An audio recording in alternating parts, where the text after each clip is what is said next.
देखु आज आम फाइनाल पहुंची दारिंगबाड़ी। आज सारा देश में स्वाधीनता दिवस पालन करुवा बेले आज ब्लॉक कांग्रेस कमिटी द्वारा तरफ आज 80तम स्वाधीनता दिवस पालन करा दारिंगबाड़ी टीडीसीसी पड़िया रे। ताहले आसंतु आज्ञा को प्रकार भाव से स्थान में पालन करा आसंतु आम अधिक जानिया विजुअल माध्यम देखा।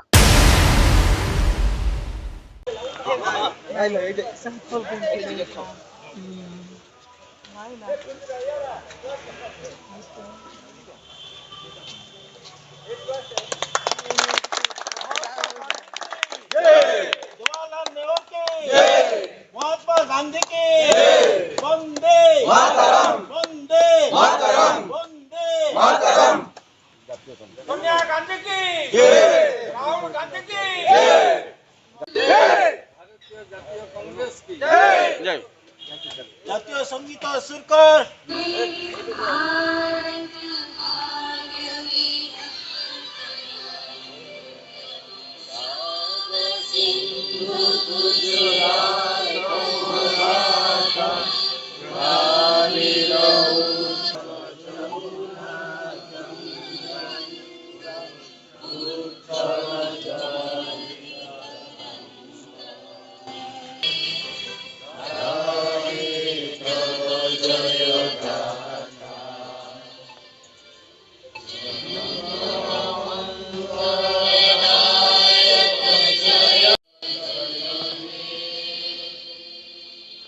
डॉक्टर वल्लभ भाई पटेल की इनकलाब जिंदाबाद, इनकलाब जिंदाबाद। जय किसान, जय जवान, जय किसान, जय जवान, जय किसान, जय जवान। स्वाधीनता हमर कथा कहिबार स्वाधीनता अछि, हमर धर्मगत स्वाधीनता अछि, हमर विभिन्न प्रकार हमन स्वाधीनता अछि, किंतु स्वाधीनतार मुख बंद करा जाउछि।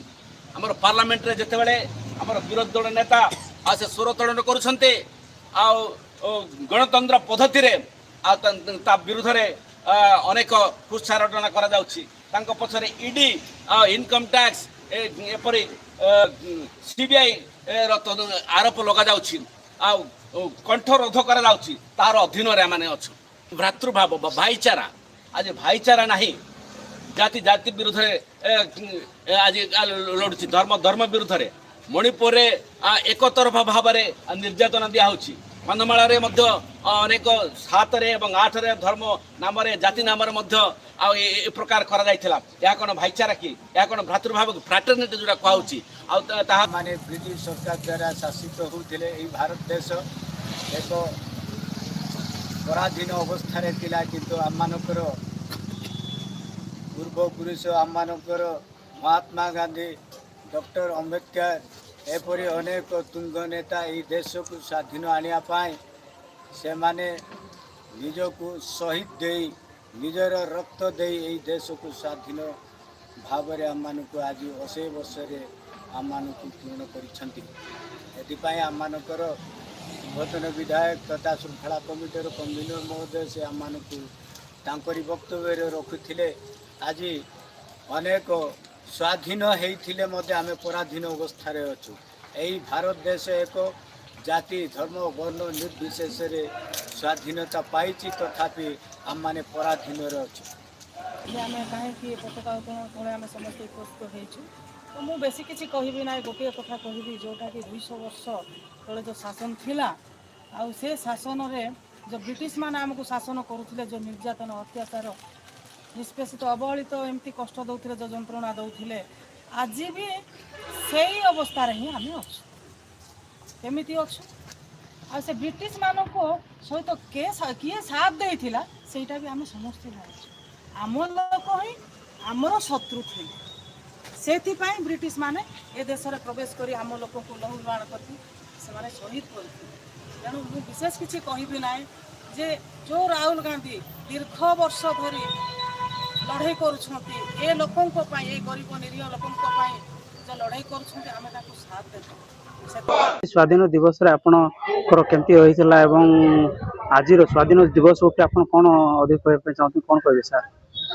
आज होचे एक भारतवासी एक आनंद एवं उत्साह दिन, जेहेतु दीर्घ 200 वर्ष भारतर तुंग नेता माने भारत को अनेक ନିଜର ଜୀବନ ଦେଇ ଏପରି ମହାତ୍ମା ଗାନ୍ଧୀ ସୁଭାଷ ଚନ୍ଦ୍ର ବୋଷ ଏବଂ ତାଙ୍କ ସହିତ ଅନେକ ତୁଙ୍ଗ ନେତା ଯୋଡ଼ି ହୋଇ ଭାରତକୁ ସ୍ୱାଧୀନ ଆଣିଥିଲେ। ଏହି ସ୍ୱାଧୀନ ଅବସରରେ 85ତମ ଦିବସ ସ୍ୱାଧୀନ ଦିବସ ପାଳନ କରିବା ପାଇଁ ଆଜି ଦାରିଙ୍ଗବାଡ଼ି ବ୍ଲକ କଂଗ୍ରେସ କମିଟି ତରଫରୁ ଆମମାନେ ଏକ ପତାକା ଉତ୍ତୋଳନ କଲୁ ଏବଂ ଏହି ଭାରତବାସୀ ତଥା କନ୍ଧମାଳ ଜିଲ୍ଲା ଦାରିଙ୍ଗବାଡ଼ି ବ୍ଲକର ସମସ୍ତ ଜନସାଧାରଣଙ୍କୁ ଜଣେଇବାକୁ ଚାହେଁ ମୁଁ ଯେ ଆଜି ବିଜେପି ସରକାର ଆଦାନୀ ଏବଂ ଆମ୍ବାନୀ କମ୍ପାନୀକୁ ସବୁ ବିକ୍ରୟ କରୁଛି। ପୁଣି ପରାଧୀନ ଅବସ୍ଥାରେ ଆମେ ସ୍ୱାଧୀନ ପାଇଥିଲେ ମଧ୍ୟ ଆଜି ପରାଧୀନ ଅବସ୍ଥାରେ ଆମେ ଆଜି 89ତମ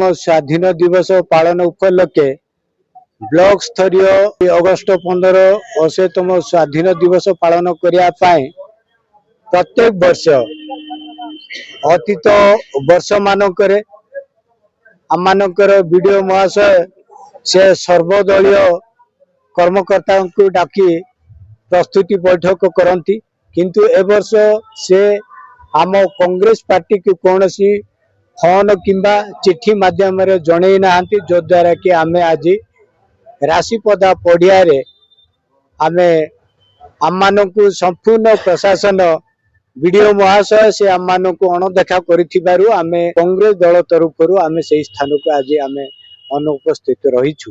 ତାର ସମସ୍ୟା କଣ ରହିଛି ସାର୍? ମୁଖ୍ୟ ସମସ୍ୟା କଣ ରହିଛି ଆପଣ କଣ ମୁଁ ତ କହିପାରିବି ନା ତାଙ୍କର ଉଦ୍ଦେଶ୍ୟ କଣ ଅଛି, ବିଡିଓ ମହାଶୟଙ୍କର କଣ ଉଦ୍ଦେଶ୍ୟ ଅଛି, ସେ ଉଦ୍ଦେଶ୍ୟ ଥାଇକିରି ସେ ଆମକୁ ଡାକି ନାହାନ୍ତି କି ଇନଫର୍ମେସନ ଦେଲେ ନାହିଁ, ତାହା ତ ମୁଁ ଜାଣି ନାହିଁ। ସେ ହିଁ ସେ ତାର କଣ ସମସ୍ୟା ଅଛି, କଂଗ୍ରେସ ଦଳ ତାଙ୍କ ପ୍ରତି କଣ ଅନ୍ୟାୟ କରିଛି, ସେ ହିଁ ତାର ପ୍ରତି ଉତ୍ତର ରଖିବେ। ଆଗକୁ ଏହାକୁ କଣ ପଦକ୍ଷେପ ନେବା ପାଇଁ ଆପଣ ନିଷ୍ପତ୍ତି କରିଛନ୍ତି ସାର୍? ଆମେ ନିଶ୍ଚିତ ଭାବରେ ବିଡିଓ ମହାଶୟଙ୍କୁ ଆମେ କଂଗ୍ରେସ ପାର୍ଟି ତରଫରୁ ଆମେ ବିଡିଓଙ୍କ ନିଶ୍ଚିତ ଭାବରେ ଯିବୁ, ତାଙ୍କ ସହିତ କଥାବାର୍ତ୍ତା କରିବୁ। ସେ ଆମର କଣ ତ୍ରୁଟି ପାଇଲେ ଯେ ଆମକୁ ଏ ଯୋଉ ସ୍ୱାଧୀନ ଦିବସ ପାଳନ କରିବା ପାଇଁ ପ୍ରସ୍ତୁତି ବୈଠକରେ ଆମକୁ ଇନଫର୍ମେସନ ଦେଲେ ନାହିଁ ଦଳ ତରଫରୁ, ଆମେ ତାଙ୍କୁ ପଚାରିବୁ।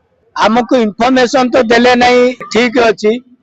ଆମକୁ ସବୁବେଳେ ଯେତେବେଳେ ଆମେ ଅଞ୍ଚଳର ବିକାଶ ପାଇଁ ବିଶେଷ କରି ଆଜି ଏକ ସ୍ୱାଧୀନ ଦିବସ, କିନ୍ତୁ ଆଜିର ଦିନରେ ଆମମାନଙ୍କୁ ବିଡିଓ ମହାଶୟ ସମ୍ପୂର୍ଣ୍ଣ ଭାବରେ ଅଣଦେଖା ମଧ୍ୟ କରିଛନ୍ତି। ଭାରତ ଦେଶରେ ଆମେ ଶାସିତ ହେଉଅଛୁ, ତେଣୁ ମୁଁ ବିଶେଷ ଜନସାଧାରଣଙ୍କୁ କଂଗ୍ରେସ ପାର୍ଟି ତରଫରୁ ନିବେଦନ କରୁଛି, 29 ସାଲରେ ଆମମାନେ ଯେପରି ଆମମାନଙ୍କର ପ୍ରିୟ ନେତା ରାହୁଲ ଗାନ୍ଧୀ ଯେହେତୁ ଭାରତରେ ପ୍ରଧାନମନ୍ତ୍ରୀ ଆମେ ଦେଖିପାରିବା ଏବଂ ଆମେ ସୁଶାସନ ଆଣିପାରିବା, ଏଥିପାଇଁ ସମସ୍ତ ଭାରତବାସୀ ଏବଂ ଦେଶବାସୀ ଓଡ଼ିଶାବାସୀଙ୍କୁ ମୁଁ ଦାରିଙ୍ଗବାଡ଼ି ବ୍ଲକ କଂଗ୍ରେସ କମିଟି ସଭାପତି ଭାବରେ ଆଜି ଏହି ସ୍ୱାଧୀନ ଉପଲକ୍ଷେ ଆପଣମାନଙ୍କୁ शुभेच्छा एवं अभिनंदन जनावछि।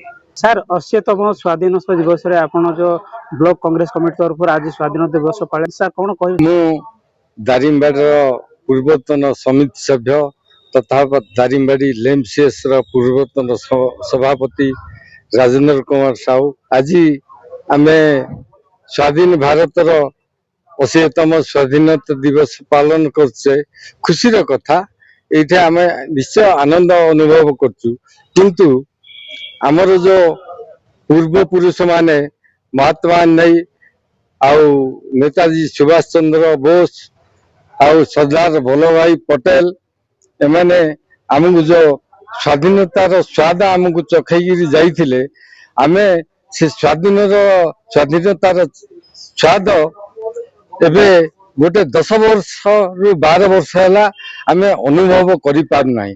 कहीं के अनुभव करि पारु नाही जे आम स्वाधीनता को अन्य माने हाईजैक करिकरी लुंठन करि नै छथि। कहीं ना से माने आउ गणतंत्र को प्राधान्य दउ नांती, तांके एबे रजा शासन चलै छथि, राजनीति इतिहास रजा शासन चलै छथि। मोर बहुत दुख लागिला जे दारिंगबाड़ी रे गुरुवार दिन तिरंगा यात्रा होतिला, सेटा पय हमें खुशी अनुभव करथिलु, किंतु एते दुखर कथा जे सेटे महात्मा गांधी ना ही दर्शा जाई नथिला। महात्मा गांधी स्लोगान रे ना ही नथिला, केवल सरदार वल्लभ भाई पटेल रो ନା ଥିଲା, ମୋହନ ମାଝୀର ନା ଥିଲା, ଆଉ ନରେନ୍ଦ୍ର ମୋଦୀର ନା ଥିଲା। ମୁଁ ବ୍ୟକ୍ତିଗତ ହିସାବରେ ମୁଁ ସ୍ୱାଧୀନ ଭାରତର ସ୍ୱାଧୀନ ନାଗରିକ ହିସାବରେ ଚ୍ୟାଲେଞ୍ଜ ଦେଇକିରି କହୁଛି ଯେ ମୋହନ ମାଝୀ କିଏ, ନରେନ୍ଦ୍ର ମୋଦୀ କିଏ, ଯିଏକି ମହାତ୍ମା ଗାନ୍ଧୀ କି ଭୁଲି ଯାଇଛନ୍ତି।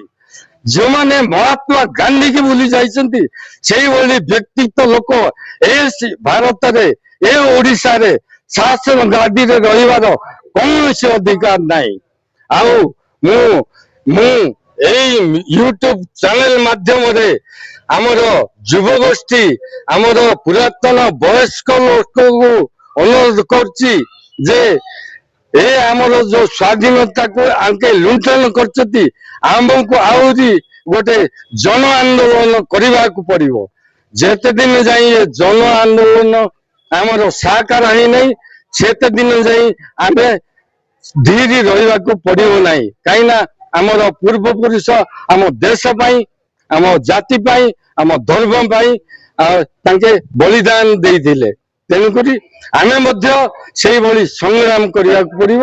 ଆଉ ଆମ ଜାତିର, ଆମ ଧର୍ମର, ଆଉ ଆମ ସ୍ୱାଭିମାନର, ଆମ ସ୍ୱାଧୀନତାର ଗାରିମାକୁ ଯଦି ଆମେ ବଜାୟ ରଖିବାକୁ ପଡିବ, ଅନ୍ୟମାନଙ୍କୁ ସୁଯୋଗ ନ ଦେଇକି ଆମେ ନିଜେ ଆମର ଶାସନ ଆମେ ହାତକୁ ନେବାକୁ ପଡିବ। ସମସ୍ତଙ୍କୁ ମୁଁ ବିନମ୍ର ଅନୁରୋଧ କରୁଛି ଏଇଟା ପାଇଁ ଜାଗ୍ରତ ପ୍ରହରୀ ଭାବେ ଆମେ କାମ କରିବା, ଯାହାକି ଆଗାମୀ 2029ରେ ଆମେ ସଫଳ ହେବା। ଏତିକି କହିକିରି ମୋର ବକ୍ତବ୍ୟ ଶେଷ କରୁଛି। ଜୟ ହିନ୍ଦ, ଧନ୍ୟବାଦ। ଅଗଷ୍ଟ 15 80ତମ ସ୍ୱାଧୀନତା ଦିବସରେ ଆପଣ ଆଜିର ଦିନର ଜନସାଧାରଣ ମାନଙ୍କୁ କଣ ବକ୍ତବ୍ୟ ରଖିବେ ସାର୍ ବ୍ଲକ କଂଗ୍ରେସ କମିଟି ତରଫରୁ? ଆଜି ଅଗଷ୍ଟ 15 ଆମମାନଙ୍କର ସ୍ୱାଧୀନତା ଦିବସ। ଆଜି 2026 80ତମ ସ୍ୱାଧୀନତା ଦିବସ ଉତ୍ସବ ପାଳନ ଅବସରରେ ବ୍ଲକ କଂଗ୍ରେସ କମିଟି ତରଫରୁ ଦାରିଙ୍ଗବାଡ଼ି ଅଞ୍ଚଳରେ ଆଜି ପାଳିତ ହୋଇଛି ଏବଂ ଏଥିରେ ଆମମାନଙ୍କର ବ୍ଲକ କଂଗ୍ରେସ କମିଟିର ସଭାପତି ଶ୍ରୀ ଜିରିମିୟ ପ୍ରଧାନଙ୍କର ନେତୃତ୍ୱରେ ଏବଂ ବରିଷ୍ଠ କଂଗ୍ରେସ ଯେଉଁମାନେ କି ଆଜି କଂଗ୍ରେସକୁ ବଞ୍ଚେଇ ରଖିଛନ୍ତି, ରାଜେନ୍ଦ୍ର ସାହୁ କୁହନ୍ତୁ, ଜ୍ୟୋତି ନାୟକ କୁହନ୍ତୁ, ବିଳାସିନୀ ମ୍ୟାଡାମ କୁହନ୍ତୁ, ଜାକବ ପ୍ରଧାନ XML ଆମର କୁହନ୍ତୁ, ସମସ୍ତେ ଆଜି ସମସ୍ତଙ୍କର ସହଯୋଗରେ ଏବଂ ଜେନ୍ଜି ଅର୍ଥାତ୍ ଯୁବ ସମାଜ, ଯୁବ କଂଗ୍ରେସର ପ୍ରତ୍ୟେକ ଭାଇମାନଙ୍କର ଉପସ୍ଥିତିରେ ଆଜି ଆମେ ସ୍ୱାଧୀନତା ଦିବସ ପାଳନ କରିଛୁ। କିନ୍ତୁ ସ୍ୱାଧୀନତା ଦିବସ ପାଳନକୁ ଆମେ ବହୁତ ଖୁସି ଅଛୁ।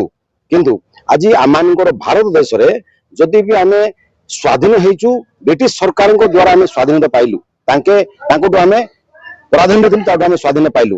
କିନ୍ତୁ ବର୍ତ୍ତମାନ ଭାରତରେ ଯେଉଁ ସରକାର ଚାଲିଛି, NDA ସରକାର ବା ମୋଦୀ ସରକାର, ସେ ଆମମାନଙ୍କୁ ପରାଧୀନ କରୁଛି। କାରଣ ଭାରତର ଭବିଷ୍ୟତ ଯୁବପିଢି, ଯୋଉ ଜେନ୍ଜି ୟୁଥ ମାନଙ୍କର କାର୍ଯ୍ୟକ୍ରମକୁ ଆଜି ବିଭିନ୍ନ ପ୍ରକାର ଅପ୍ରିୟ ଅଶାନ୍ତି କରି ସେମାନଙ୍କୁ ଯୋଉ ଅତ୍ୟାଚାର କରାଯାଇଛି, ସେଥିପାଇଁ ଆମମାନଙ୍କର ଯୁବ ନେତା ରାହୁଲ ଗାନ୍ଧୀ ସଂଘର୍ଷ କରୁଛନ୍ତି, କିନ୍ତୁ ସଂସଦରେ ସେମାନେ ତାଙ୍କୁ କୌଣସି ପ୍ରଶ୍ନର ଉତ୍ତର ମଧ୍ୟ ଦେଉନାହାନ୍ତି। ତେଣୁ ଏଇଟା ହଉଛି ଦୁଃଖଦାୟକ। ଯଦି ଆମେ ସ୍ୱାଧୀନ ଭାରତରେ ଏଭଳିଆ ଗୋଟେ ଆମର ଗୋଟେ ସମ୍ବିଧାନ ବାବା ସାହେବ ଆମ୍ବେଦକର ଲେଖିଛନ୍ତି ରାଇଟ୍ ଟୁ ସ୍ପିକ୍, କିଛି କହିବାର ଅଧିକାର ଯୋଉ ଅଛି ଆମମାନଙ୍କର, ରାଇଟ୍ ଟୁ ଇନଫର୍ମେସନ, ଯେକୌଣସି ସୂଚନା ଜାଣିବାର ଯୋଉ ଅଧିକାର ଅଛି, ଆଜି ସେଇଟାକୁ ଆମେ ହରଉଛେ। ଏଇ ଯୋଉ ଆମର ମୋଦୀ ସରକାର ଆମକୁ ପରାଧୀନ ଭିତରେ ଠେଲି ଦେଉଛି। ତେଣୁ ମୁଁ ଯୁବ ସମାଜ, ଜେନ୍ଜି ତଥା ଆମମାନଙ୍କର ପୁରାତନ ବୈଜ୍ୟେଷ୍ଠ ମାନଙ୍କର ପରାମର୍ଶ ନେଇକି ଜେନ୍ଜି ମାନେ ଯୋଉ ଆଗକୁ ଯାଉଛନ୍ତି, ଆମେ ତାଙ୍କୁ ସମସ୍ତେ ସ୍ୱାଗତ କରିବା ଦରକାର। ସେମାନଙ୍କ ପ୍ରତି ଯୋଉ ଅତ୍ୟାଚାର ହେଉଛି ତାକୁ ଆମେ ବିରୋଧ କରିବାର ଆବଶ୍ୟକ ରହିଛି। ତେଣୁ ମୁଁ ନିବେଦନ କରିବି ଆଜି ଆପଣଙ୍କର ଏଇ ଚ୍ୟାନେଲ ମାଧ୍ୟମରେ ଯେ ଯୁବ ସମାଜକୁ ଆମେ ସହଯୋଗ କରିବା ଆବଶ୍ୟକ ରହିଛି ସେମାନଙ୍କର ଭବିଷ୍ୟତ ପାଇଁ। କାରଣ ଆଜି ଭାରତ ସରକାର କୌଣସି ପ୍ରକାର ଯୁବକ ମାନଙ୍କର ରୋଜଗାର ଦେଉନାହିଁ, ସେମାନଙ୍କର ଶିକ୍ଷା ପ୍ରତି ଗୁରୁତ୍ୱ ଦେଉନାହିଁ। ଯଦି ଆମେ ଭାରତର ଯଦି ଉନ୍ନତି ଚାହୁଁଛେ, ତାହେଲେ ଶିକ୍ଷା ଓ ସ୍ୱାସ୍ଥ୍ୟ ହେଉଛି ଦୁଇଟା ଗୁରୁତ୍ୱପୂର୍ଣ୍ଣ ବିଷୟ। ଶିକ୍ଷା ପ୍ରତି ଆମକୁ ଧ୍ୟାନ ଦେବା ସଚେତନ ହେବାର ଆବଶ୍ୟକ ରହିଛି ଏବଂ ସ୍ୱାସ୍ଥ୍ୟ ପ୍ରତି ଆମକୁ ସଚେତନ ହେବାର ଆବଶ୍ୟକ ରହିଛି। ଜାତି ଧର୍ମ ବର୍ଣ୍ଣ ନିର୍ବିଶେଷରେ ଆଜି ରାହୁଲ ଗାନ୍ଧୀ ଯୋଉ ସଂଘର୍ଷ କରୁଛନ୍ତି, সেই ସଂଘର୍ଷରେ ଆମେ ସମସ୍ତେ ତାଙ୍କୁ ହାତକୁ ହାତ ମିଶାଇବା, ତାଙ୍କ ସ୍ୱରକୁ ସ୍ୱର ମିଶେଇକି ଆମ ଭାରତକୁ ପୁନର୍ବାର ଏଇ ଯୋଉ କୁଚକ୍ରାନ୍ତ ଆଉ କୁଗୋଷ୍ଠୀକାରୀ ଇଏରୁ ଆମ ଭାରତକୁ ଆମେ ସ୍ୱାଧୀନ କରିବା ଏବଂ 2029 ସାଲରେ କିମ୍ବା ଆମେ ଭାରତକୁ ଯୋଉ ନୂତନ ଭାବରେ ଆମେ ଗଢିବା ପାଇଁ ରାହୁଲ ଗାନ୍ଧୀ ଗୋଟେ ଲୋକ, ସେ ହିଁ ଗୋଟେ ବ୍ୟକ୍ତିତ୍ୱ ଯିଏ ଆଜି ଯୁବ ସମାଜକୁ ଆଗକୁ ନେଇକିରି ଭାରତକୁ ଆଗକୁ ନେବା ପାଇଁ ଚେଷ୍ଟା କରୁଛନ୍ତି। ତେଣୁ ଆମେ 2029 ସାଲରେ ରାହୁଲ ଗାନ୍ଧୀଙ୍କ ହାତ ମୁଠା ମଜବୁତ କରିବା ପାଇଁ ଆମେ ତାଙ୍କୁ ସମସ୍ତେ ସମର୍ଥନ ଦେଇକି ଆଗକୁ ଆମେ ବଢେଇବା, ଦେଶର ଭବିଷ୍ୟତ ଗଢିବା। ଏତିକି ମୁଁ କହି ବକ୍ତବ୍ୟ ବନ୍ଦ କରୁଛି। दारिंगबाड़ी टीडीसी सुपड़िया 80तम स्वाधीनता दिवस पालन स्थान मिस्टर सुदर्शन प्रधान यूट्यूब चैनल न्यूज।